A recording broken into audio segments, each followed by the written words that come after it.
So the issue was for us as a service is we never supported a profoundly deaf patient before, and we didn't know how to go about that. So I was very lucky to have the contact details for Margaret Robertson, who's our Deaf Awareness Coordinator for the Trust, and I was able to contact her and she agreed to meet me, which was great because I didn't know where to start.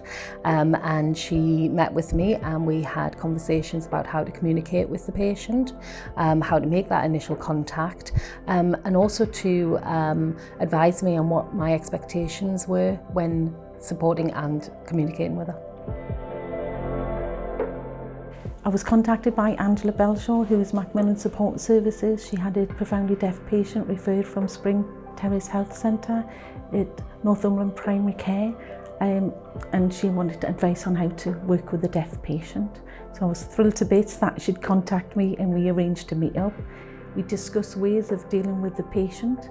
We discovered that Spring Terrace Health Centre actually phone the interpreters themselves, and they have their own way of dealing with things, which has worked really, really well. We started off by asking the patient how she would want to be communicated with. So Ange sent a text and the patient came back. She said that she would like to have a BSL interpreter, British Sign Language interpreter, and Ange arranged all of this. Absolutely fantastic, working closely with the surgery and our colleagues there.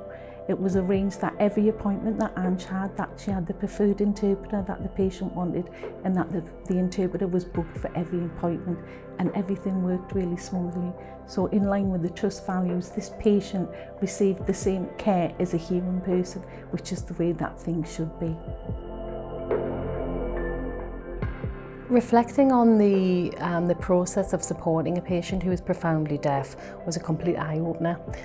It's been quite an emotive journey for me, and I think it has for the patient. We've been able to communicate extremely well with the use of an interpreter who has been fabulous, and we've been able to communicate very effectively to a point where she's felt very supported and had a very good experience in bereavement support.